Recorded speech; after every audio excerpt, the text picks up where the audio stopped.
საღამომშვიდობის მეგობრებო, მოგესალმებით. მოკლედ აი ამ ყბადაღებულ ინვესტიციაზე მინდა ბრჭყალებში ინვესტიციაზე გესაუბროთ და რა ვიცი, მე მგონი ახლა ამას დებილის გარდა ყველა გებულობს და ყველა ხვდება და ეხა ვინც დებილია იმას არ უნდა გაგება და ვისაც აქვს სურვილი რომ ღალატში მიიღოს მონაწილეობა, მიიღოს, კაცო,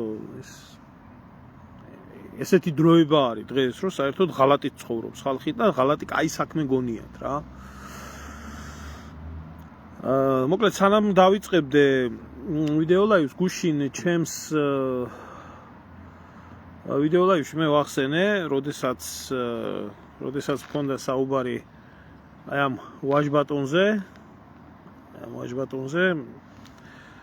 ბატონ ლევან ნიკოლეიშვილზე, რომელიც უკრაშვილის დროს იყო შეიარაღებული ძალების გენერალური შტაბის უფროსი, რომლის ბრძანებებითაც, რომლის უშუალო ჩარევითაც 2006 წელს დაიბომბა კოდორის ხეობა.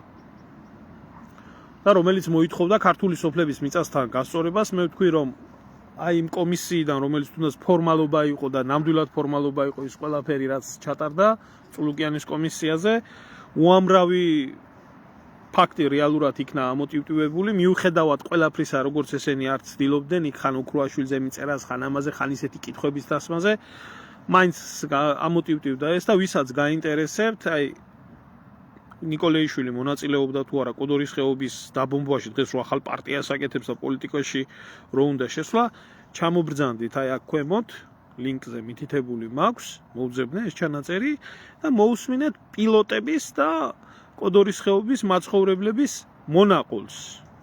თუ რა ხდებოდა, როგორ ხდებოდა და კარგად დააკვირდით იქ მიუხედავად გაკეთებული აქცენტებისა ოქროაშვილის და შინაგან საქმეთა მინისტრის მერაბიშვილისა, ვინ გასცემდა სამხედროებზე ბრძანებას და მინდა ერთი რაღაცა ვთქვა. სამხედრო წესდებების მიხედვით, თუნდაც ფურცელზე როგორც არის, მინისტრი საქართველოში არის სამოქალაქო პირი. მინისტრს არანაირი უფლება არ აქვს სამხედროებზე საბრძოლო დავალება გასცეს. პირადად თვითონ დაავალოს. ეს უნდა შეასრულოს ქვეყანაში მოქმედმა ნომერ პირველმა სამხედრომ და ეს სამხედრო ნომერ პირველი მოქმედი სამხედრო იყო მაშინ ბატონი ნიკოლეიშვილი, რომელიც უშუალოდ გენერალი, რომლის ბრძანებითაც მიმდინარეობდა ეს ოპერაცია, რომლის ბრძანებითაც ხდებოდა კოდორის ხეობის დაბომბვა და დანარჩენი, ვისაც გაინტერესებს, შეგიძლიათ ნახოთ აქ და კიდე ერთხელ მინდა ხაზგასმით თქვა, ამას მე მარტო არ უნდა ვლაპარაკობდე, ხალხო. მე ამის პიროვნული ინტერესი კი არ მაქვს. და ვინმეს პიროვნული ინტერესი კი არა მაქვს. ხალხმა უნდა იცოდეს საკუთარი ქვეყნის რეალური გმირები და რეალური დამნაშავეები. და აქ არ უნდა იყოს წარმოჩენილი ვიღაცა გმირად და ვიღაცა ექსპერტად და ვიღაცა სამშობლოზე თავდადებულ ადამიანად და ამ საქციელის ჩამდენი ხელახლა ისევეს არ უნდა მოდიოდეს. და არ უნდა კონდეს სურვილი, რომ კი ხელახლა მოვიდეს ხელისუფლებაში და წესის დარიგით ყველა ტრიბუნალზე უნდა იყოს გაყრილი, მაგრამ ბატონი ბიძინას და ქოცების მოწყალე კაბამ ყველას წყალობა მოუტანა და მათ შორის ამასაც და ეხლა ქოცია და ქოცების სატელიტ პარტიას ქმნის და ის მაშინ კოდორის ხეობის დაბომბვა იქ დაღუპვა ხალხის და ესეთი რაღაცეები და ჩვენ ქართველ პილოტებზე ძალადობა და დანაშაულებრივი ბრძანებების გაცემა ეხლა არაა საჭირო, იმიტომ რომ როგორც ქოცებმა ეციან, დღეს ჩვენი ძაღლის შვილია. ამიტომ ყველა პორტირებული ნაცი თუ მათი მიმდევარი ვინც იყო პორტირებული ქოცებში ყველას იმუნიტეტი იფარავს და შევრძანდით აგერ და ნახეთ, მე თუ ტყუილს ვლაპარაკობდი და ეს თუ არ არის თვითონ პილოტების მონაყოლი. მორჩა, დავამთავრე ამ საკითხთან დაკავშირებით საუბარი და პუჩისტების და თაღლითების და საკუთარი მოსახლეობაზე ცეცხლის გამხსნელი გენერლების პარტია, რომელიც უნდა იქნას შექმნილი ქოცების მიერ, მერთმა ხელი მოგიმართოთ, ვისაც გინდათ მიბრძანდით და კისერი გიტეხიათ. საერთოდ საქართველოში ძალიან ძნელია ადამიანებს ელაპარაკო და ამათი აზროვნება გაიგო, როცა პოლიტიკას ეხება საქმე, ყველას ყველაფერი ავიწყდება და მაშინ ხდება ხაზარაძეც წმინდანი, ხდება ივანიშვილიც წმინდანი, ხდება სააკაშვილსაც მხოლოდ და მხოლოდ კაი გაკეთებული ახსენდება ამ ხალხს და ძნელია მე ამ საზოგადოებასთან ვერ ვილაპარაკებ, არა მაქვს, აი ნერვები არა მაქვს ნამდვილად. ამათ შეიძლება მხოლოდ და მხოლოდ ელაპარაკო აი ესე დებილებს კეტით, მათრახით და იმ კანონით, რომელი კანონიც არის სისხლის სამართლების კანონი მიღებული საქართველოში, ის გადარჯულებული, გადაჯიშებული, მაგრამ მაინც სხვა ამათთან ფსიქიურად დაავადებულ ადამიანებთან და ღალატში მონაწილე ადამიანებთან მე სალაპარაკო არაფერი არ მაქვს. ახლა რაც შეეხება აი ამ ამბავს, რომელიც აი ამ ხალიფა რო იყო ჩამოსული თბილისის საამიროში და ინვესტიცია რო შემოაქვს 6 მილიარდზე მეტი. მე მოусმინე ყურადღებით ქოცების მთავარი პროპაგანდონი ტელევიზიის იმედის არხზე გაკეთებულ ინტერვიუს. თავშივე მინდა ვთქვა, ერთ ეს ინტერვიუ ასე ამოჭრილია, ისე ამოჭრილია და ათასნაირად გადმოკეთებული არის ეგ ყველაფერი, ათასნაირად და გამოყვანილი არის ყველაზე საუკეთესო ფორმით, მაგრამ შუბი ხალთაში არ იმალება და დებილი უნდა იყო ადამიანი, აქაც ვერ მოისმინო და აქაც ვერ გაიგო რა, აი ლაპარაკა ეგრეთ წოდებულმა ინვესტორმა სინამდვილეში ამირამ. კაცმა ბიჭო გამოვიდა და პირდაპირ თქვა, არაერთხელ ახსენა და თქვა, მე თელს მსოფლიოში ინვესტიციას ვაკეთებ დასახლებების შექმნაში. მე ვქმნი დასახლებებს, რომელშიც ცხოვრობს ხალხი და მე ვქმნი ასეთ დასახლებას, ისეთ არ უთქვია ამ ადამიანს ტყუილი, თქვა პირდაპირ, რომ ის ქმნის საქართველოში აშენებს, უნდა აშენოს კორპუსები, უნდა აშენოს საცხოვრისი იმ ადამიანებისთვის, ვისაც ექნება საქართველოში ცხოვრების სურვილი. არა აქვს მნიშვნელობა ეს, არაბი იქნება, არაბი იქნება, ის იქნება, არა აქვს მნიშვნელობა. ანუ თუნდაც ქართველი ემიგრანტებიო და ესე, ვის აქვს ბიჭო, რომელ ქართველ ემიგრანტს აქვს ახლა საშუალება იმისი, რომ საქართველოში ამათი ფეშენებელური ბინები იყიდოს. ეს ერთია გადახვეწილია ყველა ამ ვალების გასასტუმრებად. მერე როდის მერე იყო რომ ინვესტორი აკეთებდა ინვესტიციას, თუ იმას არა გარანტიები იმის რომ ეს თანხა იქნება დაცული ჯერ ეს ერთი და თუ იმას არ იქნება გარანტირებულად მისი გაყიდვის უზრუნველყოფა და 100%-იანი, მილიარდ%-იანი გაკეთებული აქვს ახლა ეს ყველაფერი.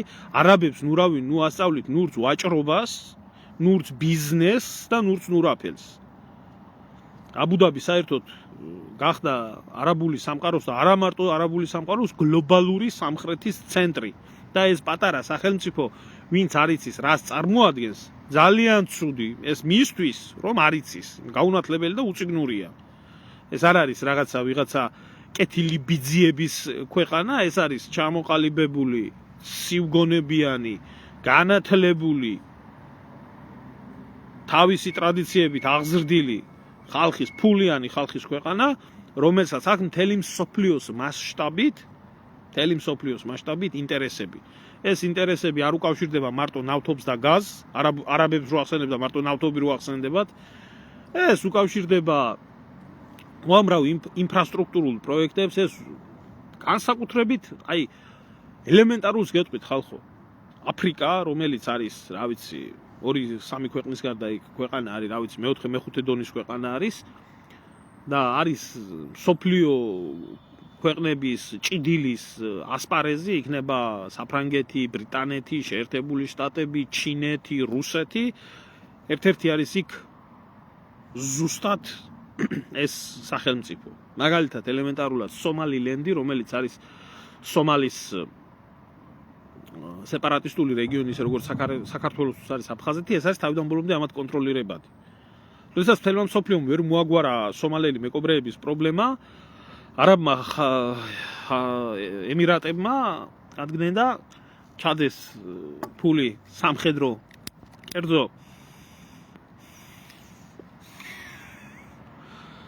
კერძო სამხედრო კომპანიაში და გაანადგურეს ის სომალელების დასახლება, იმიტომ რომ იქ სომალელი პირატების დასახლება, იმიტომ რომ თავიანთი ნავთობის ყიდვა-გაყიდვას უშლიდა ხელს. ასე მარტივად მოაგვარეს პრობლემები. ესენი არიან ძალიან ცივსისხლიანი, ძალიან შეძლებული, ძალიან განათლებული ადამიანები და აქვს თავისი ინტერესი. მე იმ ხალხს არაფერს არ ვერჩი. იმ ხალხს აქვს თავისი ინტერესი, იმ ხალხს აქვს თავისი ლეგიტიმური ინტერესი, ფულს დებენ, აქვთ ორმაგის, სამმაგის მიღების საშუალება და არ აინტერესებთ იმათ არც ქვეყანა, არც არაფერი, იყოს თავარია ინვესტიცია დაცული და ბიზნესმა იმუშაოს. ნორჩა დამთავრდა. აქ სხვა რამეში არის საქმე ხალხო. აქ უმთავრესი პრობლემა არის აი ამ ოჩოპინტრის მიერ მართულ სახელმწიფოში, რომელ სახელმწიფოშიც ხალხი არის დაჩმორებული, დამონებული, დაჩნლუნგებული და შეგნებულად ჩართული ღალატში. გამოახლა ვიღაცა დამიწყებს ინვესტიციებზე ლაპარაკს, არ მაქვს მაგის თავი, მინდა გაახსენოთ ერთი ელემენტარული რაღაცა. ბიჭო, თქვენ გუშინ და გუშინწილ ხوار დაიბადეთ. არა მაქვს ახალგაზრდებზე ლაპარაკი, მაქვს ასე დაახლოებით 30-40 წლის ადამიანებზე და ზევით. არ გახსოვთ 2011-12 წელი? არ გახსოვთ რას ამბობდა სააკაშვილი? ცოტა ხანი დაუბრუნდეთ წარსულში. არ გახსოვთ სააკაშვილი რას ამბობდა? თუ არ გახსოვთ, მე გაგახსენებთ. აქ უნდა ავაშენო ქალაქი ლაზიკა, რომლის მოსახლეობაც იქნება დაახლოებით 9 მილიონი, ის იქნება თვითმართველი ქალაქი, მას ექნება პორტი, მას ექნება თავისი ყველაფერი. ეს კონსტიტუციაში ჩაწერეს. თვითმართველი ქალაქი, თავისი სასამართლოთი, თავისი ოფშერებით, თავისი დასახლებებით. იყო ასე თუ არ იყო? ძალიან გვიანაა ეგ ყველაფერი. ძალიან მე მინდა უთხრა აუდიტორიას, თავი არავინ არ მოიტყუოთ. ეს არის ძალიან გვიან. არავინ ამ პროექტს ხელს არ შეუშლის. ეს პროექტი განხორციელდება და წარმატებითაც განხორციელდება საქართველოში. ეს არის ქართველი ერის გადაჯიშების, განადგურების, დემოგრაფიული გაქრობის ის დიდი პროექტი, რომელი პროექტიც ითვალისწინებს საქართველოში დაახლოებით 250,000 ქართველის დატოვებას. მე გეუბნებით ამას, ეს არის ასე. ეს ჩემი მოგონილი არ არის, ეს დაწერილი არის საქართველოსთვის გეგმა, რომ საქართველოში ამდენი უნდა დარჩეს სერვისის ადამიანი და უნდა იყოს საექსპონატო ქართველი. მაშინ, როდესაც მოეთესლებოდა ბიძინა ივანიშვილი და რომ მოდიოდნენ მთელი ეს ქოცობა, დღეს რო უკვე ეხლა იმას სააკაშვილი რო ყვიროდა, იმას ჰქონდა გეგმები და იყო ეს პროექტი ყოველთვის იყო და თხოვდნენ გარანტიებს და მანაც გარანტიები კონსტიტუციით გაწერა და გააკეთა. უბრალოდ აღარ დაცალდა მე აღარ დაცალდა და გახსოვთ რომ მოდიოდა ივანიშვილი და ესენი გასამბობდნენ, რას ქვია ქართული მიწა უცხოელებზე უნდა გაიყიდოს, რას ქვია საქართველოში უცხოელები უნდა ჩამოსახლდნენ, რა ლაზიკა, რის ლაზიკა, დემოგრაფიული კოლაფსია, გარბის ხალხი ქვეყნიდან, კაცო, რა ქალაქებიც აგვაქვს, ისიც გვეშლება და გვექცევა და რა უნდა ხომ გახსოვთ ეს საუბრები, ხომ გახსოვთ? ახლა ერთ რაღაცას გეტყვით. დამისახელეთ ერთი სტრატეგიული მიმართულება, რაც ჰქონდა სააკაშვილის მიზნად დასახული და ბიძინა ივანიშვილმა არ შეასრულა. და უფრო უარესიც. მაგალითად, გეკითხებით, აი ახლა ამ ლაზიკაზე და ამ არაბულ დასახლებებზე, გავერკვიეთ, რომ იგი რასაც სააკაშვილი გეგმავდა, ჩვეულებრივად გეგმავს ესეც. ჩვეულებრივად მიწა იყიდება უცხოელებზე, შენდება დასახლებები, ჩვენ არ ვართ დემოგრაფიული აღმავლობის პერიოდში მყოფი ერი. ჩვენ ვართ დემოგრაფიული კოლაფსის მდგომარეობაში მყოფი ერი, რომელსაც აქვს -35% ბოლო 34 წლის მანძილზე დემოგრაფიული ვარდნა. და იქ კიდე ვინც ითვლება საქართველოს მოქალაქეებად, რამდენი არის უცხოტომელი და უცხოზე რამდენია გაცემული, ეს კიდე ცალკე საკითხია მოქალაქეობა. უცხო ერზე. ამიტომ ჩვენ ქვეყანაში ქალაქების აშენების მოთხოვნილება და საცხოვრისის პრობლემა ახალ აშენებულზე კი არ არის, არსებული შენარჩუნებაზე.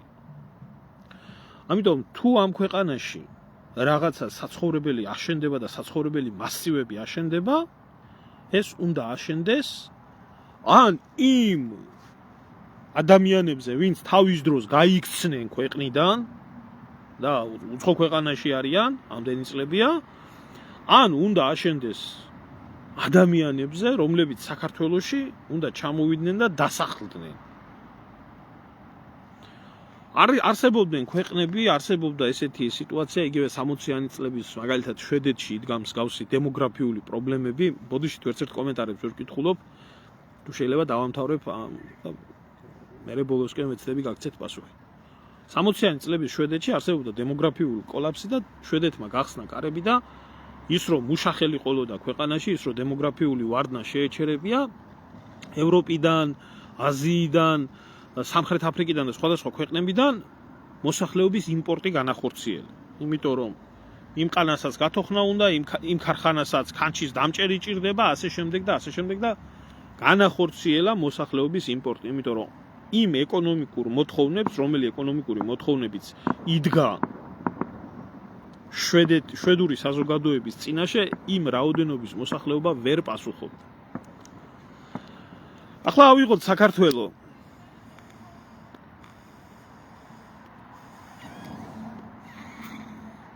როდესაც გვეუბნებიან თურმე ეკონომიკური ბუმია, ეკონომიკური სასწაულია, ასია და პარალელურად ქართველი გარბის საქართველოსთან. საქართველოს მოქალაქეები, აბორიგენი მცხოვრები.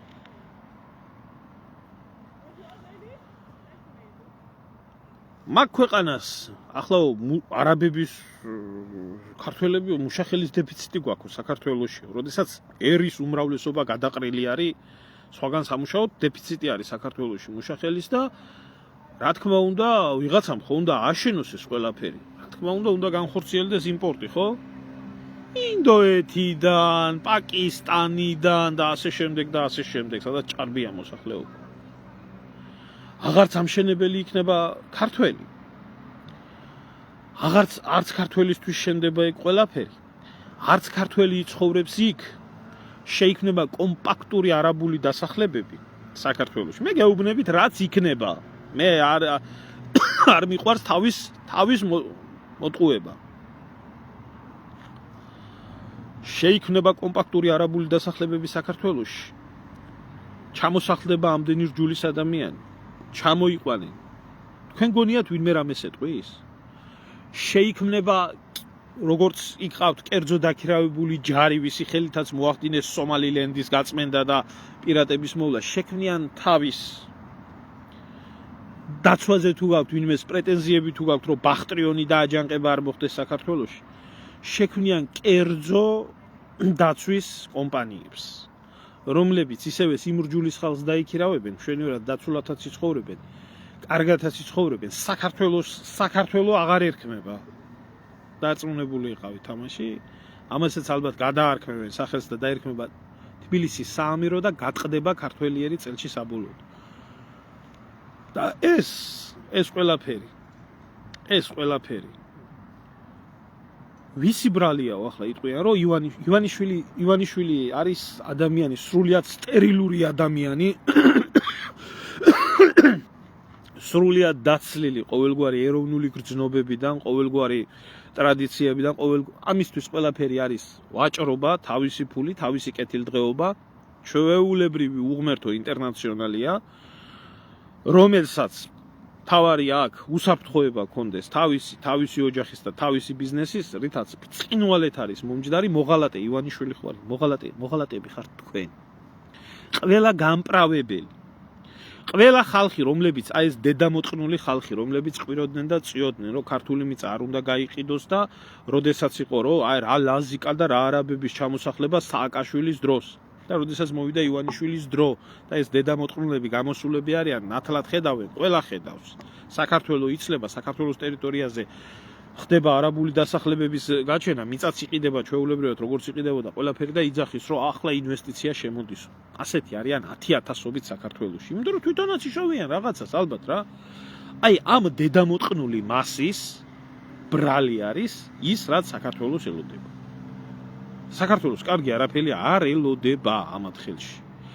სისულელია იმასაც გეტყვით, თუ ახლა ამ მომენტისთვის ახლა იდეალიზება არ გავაკეთე და არ ვთქვი, თუ არ აღდგა მთელი ქართველი ერიდან, რომელიც გამორიცხული არ მოხდება. გამორიცხული არ არსებობს. 1% არაა მაგის შანსი. ერი დაყოფილი არის ნაცებად, ქოცებად, გირჩებად, ჯანდაბებად, ოხრობებად, ბიძინამადიდებლებად, ძაღლმადიდებლებად, კატამადიდებლებად, რომელთა ერთადერთი ამოსავალი წერტილი არის მარტო ფული იშოვოს, თავი გადაერჩინოს. ეს ერი არასდროს არ განახორციელებს ბახტრიონს. ეს ხალხი არასდროს არ იომებს, არ იბრძოლებს საკუთარი ქვეყნისთვის. აი იმ არაბების ფეხის მბანველი გახდება. ტრაკის მწმენდავი გახდება ეს ხალხი, ამაში ფულს აიღებს. რატო ახლა ბერძენს თუ ტრაკს ბანენ საბერძნეთში, საქართველოშიც დაბანენ არაბს ტრაკს და ჩაიდებენ ფულს ჯიბეში. აი ამ ხალხის დამსახურებაა ეგ ყველაფერი.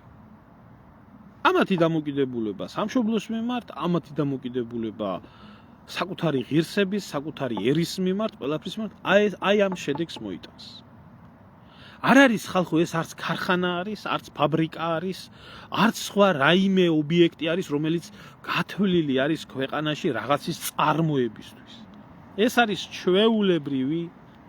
ჩვეულებრივი დასახლებების შესაქმნელი პროექტი, რომელიც უნდა გაიყიდოს ზვირად და იმ 6 მილიარდს რო ჩადებს, 12 მილიარდი სულდარი უნდა ამოიღოს იმ ფულიდან. ჯერ ისე გაძვირდება საქართველოში საცხოვრებელი, ისედაც ხო კაციშვილი ვერ ყიდულობს საქართველოში ბინას 10 წლეულობით მუშაობენ და ოცნებობენ თბილისში ერთი ოთახი ბინა ქონდეთ და ვერ ახერხებს ხალხი. აწი საერთოდ ვერ მოხერხდება. ქართველი ერის გადევნა საკუთარი ტერიტორიიდან ეს დიდი ხნის მიზანმიმართული ანტიეროვნული გეგმა იყო. ამას გადააყოლეს ზვიად გამსახურდია, ამას გადააყოლეს ეროვნული მოძრაობა, ამას გადააყოლეს ყველაფერი. რომლის საერთო მიზანი იყო ეს საქართველოს ქართველების გარეშე, რომელიც წარმატებით ხორციელდება. და ხალხო, აი რა უნდა გიქნათ, ან რა დაგალევიათ, რა გაჭამათ, რა გასვათ ამ დედამოწყნულმა ოჩოპინტრე. აი მართლა მაინტერესებს რა. მართლა მაინტერესებს რა გაგიკეთათ ეგეთი, რომ ასე გიყიდათ. კაცი ბიჭო მოეთრია.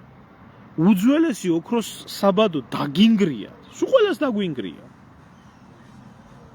ოქრო რომელიც ნაცებმა გაყიდეს, ამათმა რეალიზება გაუკეთეს. ვინმე ხმა ამოიღეთ ამ ყველაფერზე? ხო ჩვეულად შემორულად შეირგეთ. მოვიდა, რასაც აკეთებდა სააკაშვილი, რა გეგმაც ჰქონდათ ნაცებს, იმ უცხოტომელების ჩამოსახლება მასიური მასშტაბით, შეგისრულათ, გიკეთებთ. ხო გიკეთებთ, არ მალავს ამას უკვე აღარავა. იმიტომ რომ ჩათვალეს საქართველოს უკვე ისე არის წელში გატეხილი, ამის ღიად ლაპარაკი შეიძლება. აქამდე ამაზე ღია ლაპარაკი არ მიდიოდა, აქამდე ჩუმად მიდიოდა.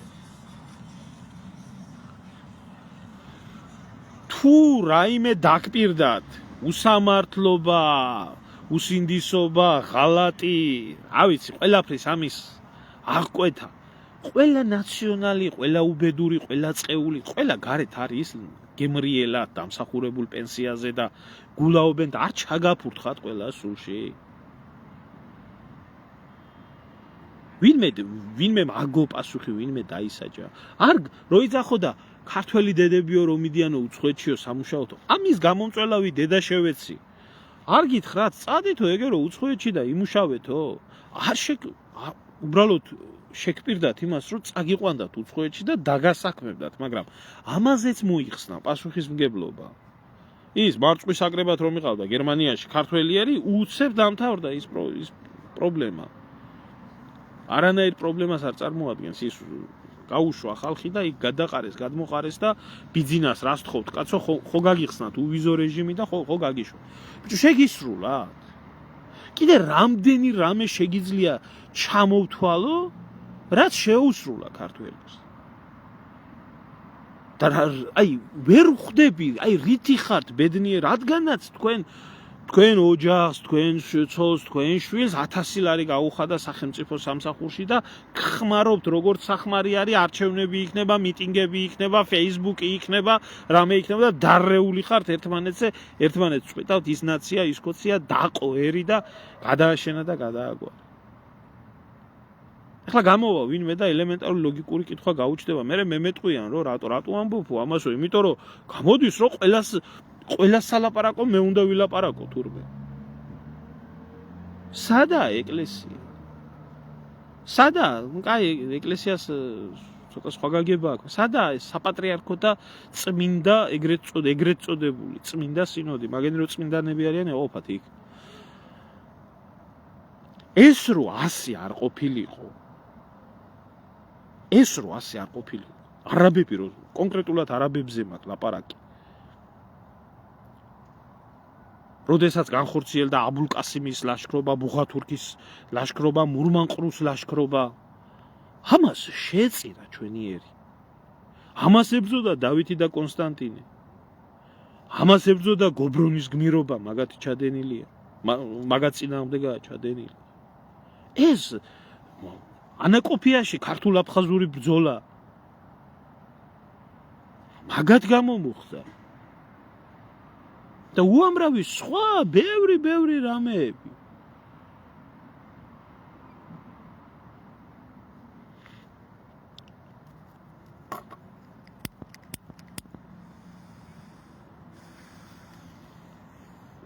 და მიუხედავად ამ დიდი ბრძოლის და გმირობისა, ბოლომდე ვერ მოიცილა ქართველმა ერმა ესენი. თბილისის საამირო კიდე 400 წელიწადი იყო. კიდე 400 წელიწადი ბოგინობდა, აქ ზოგ-ზოგი ერთ რო უკვე რომ არაბები ჩამოდიან და ამბობენო, რომ თბილისიო არაბული ქალაქია. 400 წელი იყო მისი და. აბა ყოფილიყო ახლა 400 წელი ბაღდადი, ჩვენ თუ არ ვიტყოდით, რომ ბაღდადი ქართული ქალაქია. მართლა მაინტერესებს, მეტი რა უნდა გაგიკეთოთ. სანამ აღმაშენებელმა არ გაანთავისუფლა, მანამდე ვერავინ ვერ შეძლო თბილისის აღება. მათ შორის ბაგრატმაც, რომელმაც მთელი საქართველო გაანთავისუფლა თბილისის გარდა, იმიტომ რომ იჯდნენ იქ და გამაგრებული ჰქონდათ ქალაქი და უამრავი დედამოწყნული ქართველი იყო კოლაბორაციაში.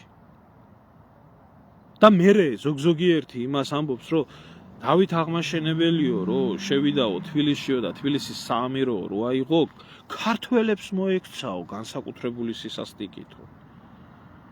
მოექცა. და ვინ იყვნენ ეს ქართველები, იცი? აი დღევანდელი ქოცისნაირი ქართველები იყვნენ. დღევანდელი ივანიშვილისნაირი ქართველები იყვნენ. რომლებიც როდესაც ქართველი მეფე მოდიოდა თბილისის გასათავისუფლებას, არაბების ტრაქში იყვნენ შემზღვრალები და ქართველ მეფეს ებრძოდნენ. აი ესე გაქვთ დედა მოსატყნავი ამ ხალხს. მე გეუბნებით.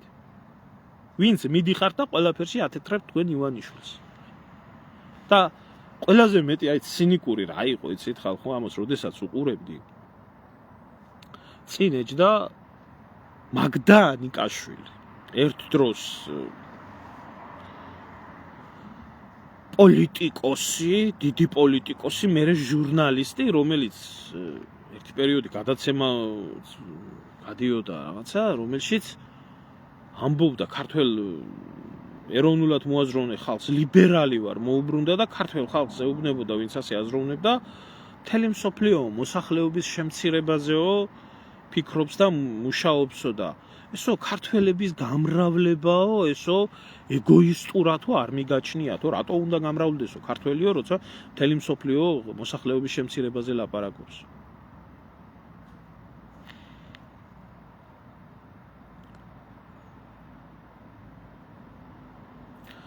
ახლა ვიღა არ ვიცი ვერ ვკითხულობ, რაღაცა მომივარდა კომენტარი, რას აკეთებ შენ პირადათო, რომ ეს ასე არ მომხდარიყო. ჩემო კარგო, მე ბოლო 3 წელიწადია ემიგრაციაში ვარ, მე 4 წელიწადი დაიწყო. მაგ რომ ვიყავი. მე მგონი უნდა გახსოვდეთ ის ახლა რომ 1000 სიბინძურეს რო გვესროდით, მიწის გაყიდვის წინააღმდეგ აქციები, მიგრაციის წინააღმდეგ აქციები. კონსტიტუციაში ქართული მიწის არ გაყიდვის ჩაწერის წინააღმდეგ. თქვენ სად ეგდეთ, სად იყავით ასეთ კითხვებს რომ ისვამთ ეს ხალხი? თქვენ რას აკეთებთ, ბიჭო? რას? ეს ქვეყანა მარტო ჩემ, მაშინ მითხარით რომ მარტო შენია ეს ქვეყანა და ჩვენ პრეტენზია არ აგვაქვს. და მომთხოვეთ მე მარტო ყველაფერი.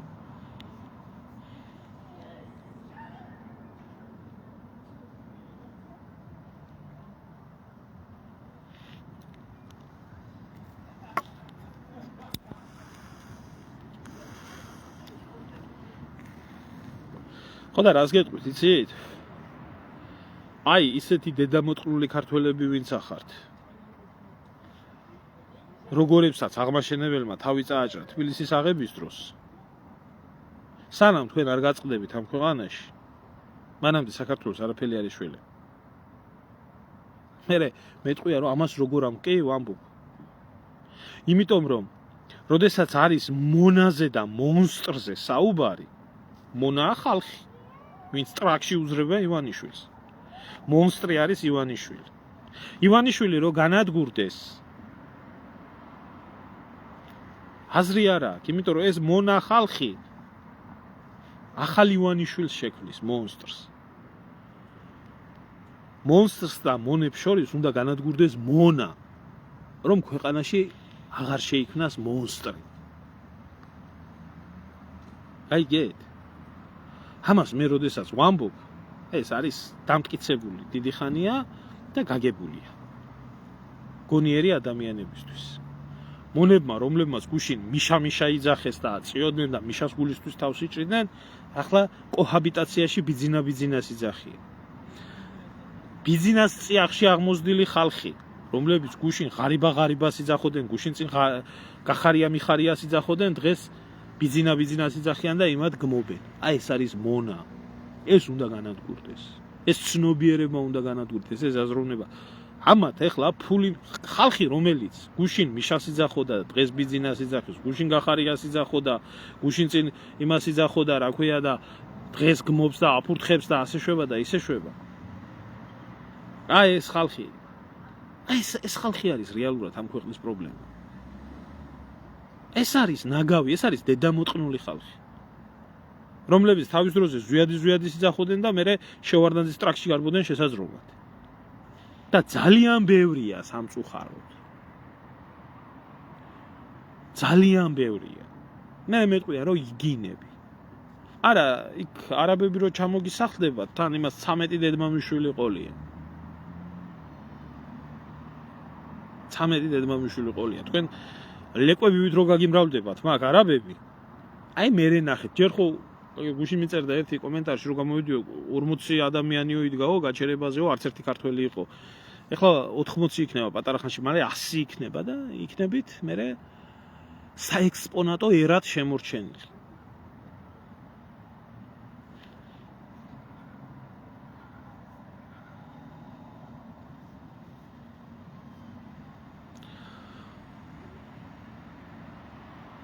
აგნებავთ ხალბატონო, გული შეგტკივათო, მაგრამ ხალხს რომ უაყენებთო შეურაცხყოფას თუ რაღაცას ვერ ხედავ ერთი წესიერა. აცო იმუშავეთ, ვისაც გინდათ, რა სამსახურშიც გინდათ, იმ სამსახურში იმუშავეთ და სადაც გინდათ იქ იყავით, ვინმე გიშლით ამ ყველაფერს. მონა არ იყო. მონა არ იყო, ფულის გამო მონა არ იყო და სამსახურის გამო მონა არ იყო. თქვი თეთრზე თეთრი და თქვი შავზე შავი. და ნუ გააправებ ყველაფერს, როცა შენი დასაფსები თვალებით ხედავ, შენი სამშობლოს გადაშენებას ნუ გააправებ ყველაფერში. ამას გეუბნები მე და თუ იმას აკეთებ, რაც გასაკეთებელია, ჩვეულებრივი ღალატის მონაწილე ხარ, ხო? იმას ქონდა აკვიატებული ისა, რა ქვია, სინგაპური, ამას აქვს აკვიატებული დუბაი. ხო და იცხოვრებს საქართველოს დუბაივით. ხო და ჩემო კარგებო, სხვაზე რო გაქვთ ხელი გაშვერილი, შენ რას აკეთებ, ის რას აკეთებს, ეს რას აკეთებს, ის რას შვება, ამას რა შვება, ხო? აი, თქვენ როდესმე რა გაგიკეთებიათ? აი ესეთ ხალხს თავის დროზე არაფერი არ გაუკეთებიათ და არც არასდროს არ გააკეთებენ ქვეყნისთვის. ესენ სულაც წამოგაძახებენ, თვითონ შეძრებიან ივანიშვილის ტრაქში და აიღებენ სააკაშვილი იქნება, სააკაშვილის ტრაქში შეძრებიან და იმიდან აიღებენ იმას სარჭოს. და რა ვქნაო მიჭირსო. რა ვქნაო მიჭირსო, მეო გაჭირვებული ვარო და შიმშილით ხوار მოკვდები ჩემ შვილებსო, ხო, შვილებს თუ გააჩენს მისნაირ უჯიშოს გაზდის. მისნაირს ჯონჯოლიას გაზდილი შვილი, ჯონჯოლიაზე უკეთესი არ იქნება და აქ მოვა და დაგიწყებ შენ ლაპარაკს, რომ შენ რას აკეთებ. ამაშია საქმე.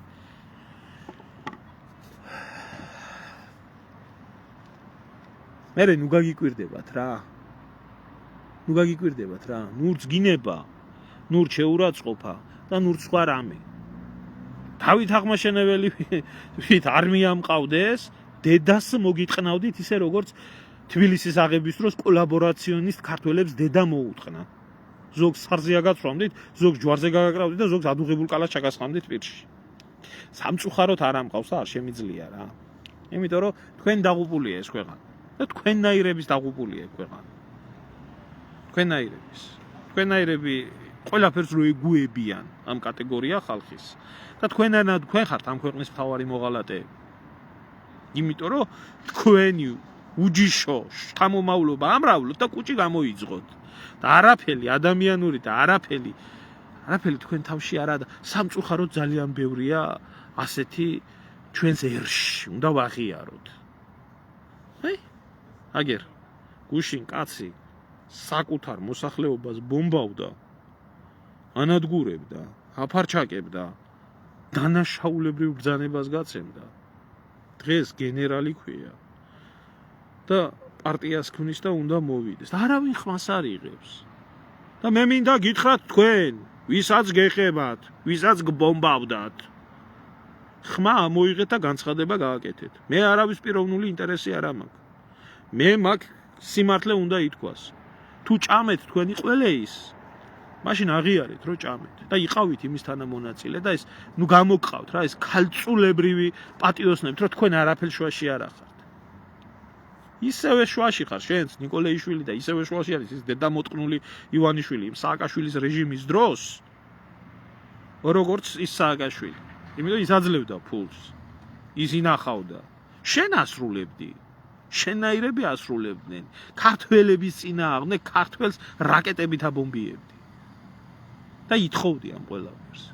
და დღეს ივანიშვილის ტრაქში ხარ შემძვრალი კიდე რომ არაბიზაცია და ყველაფერი წარმატებით განხორციელდეს მოგ ქვეყანაში. არა, იცი, აი ეს ხალხი არსებობის ღირსი არ ყოფილა. ძალიან დიდი მასა საქართველოში. ძალიან